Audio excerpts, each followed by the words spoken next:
Hello everyone. In today's video, we are going to learn about the rational numbers and their decimal expansion. Now, you all are familiar with the word rational numbers.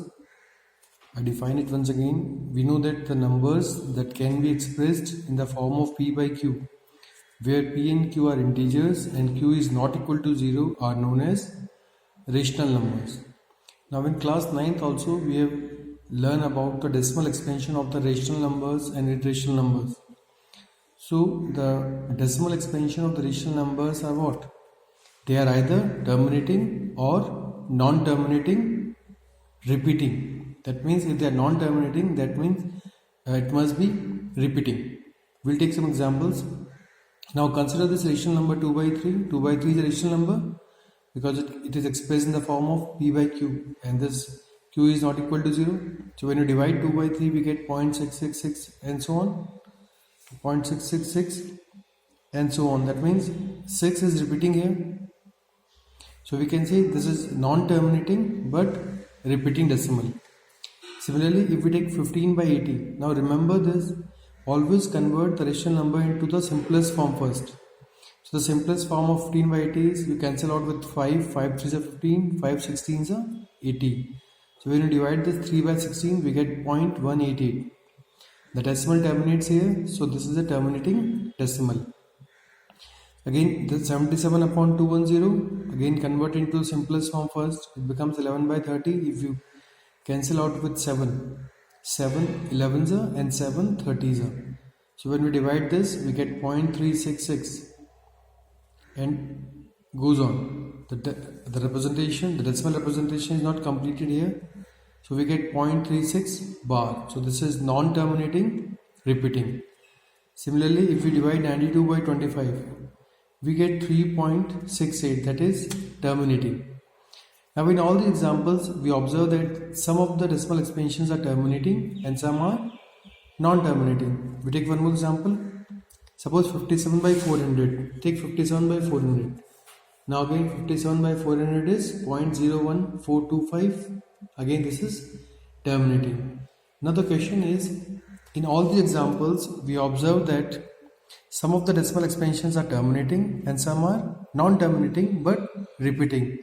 So can we directly find out whether the given rational number will represents a terminating decimal or non-terminating repeating decimal without actual division? So what we have to observe is, now here observe the denominator of the rational number and its factors. Now observe the factors of the denominator 3. The factors of the denominator 3 is 3 into 1 and this is non-terminating.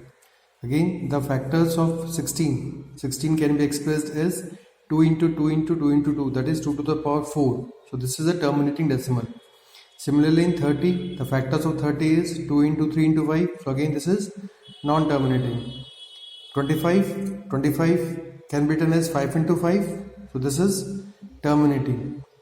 In 400, the factors will be 2 into 2 into 2 into 2 into 5 into 5. So the factors are only 2 and 5. So again it is terminating. So if you observe these factors carefully, we observe one property here. If the factors of the denominator are only 2 and 5, that means if the denominator of the factors or the prime factors of the denominator are only 2 and 5, then the given rational number represents a terminating decimal. If it has any other factor, any other prime factor except 2 and 5, then it represents a non-terminating repeating. So observing these factors, I repeat once again, if the prime factors of the denominator are only 2 and 5, then it represents a terminating decimal. If it has any factor other than 2 and 5, it represents a non-terminating repeating decimal. So on the basis of these factors, we can conclude that if the factors of the denominator can be expressed in the form of 2 to the power m into 5 to the power n, then the given rational number will represent a terminating decimal. So here we can conclude that if p by q is a rational number and the decimal expansion of the rational number will terminate if the factors of the denominator are in the form of 2 to the power m into 5 to the power n, where m and n are positive integers. Remember, 0 is also an integer.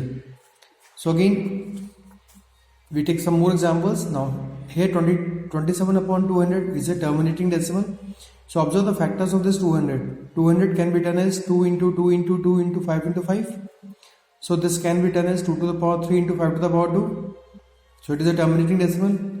Again 92 upon 25. The 25 can be written as 5 to the power 2. Again it is a terminating decimal. 15 upon 80. When you convert this into the simplest form, you get 3 by 16. And 16 can be written as 2 to the power 4. Again it is in the form of 2 to the power m into 5 to the power n. Now remember, n can also be 0.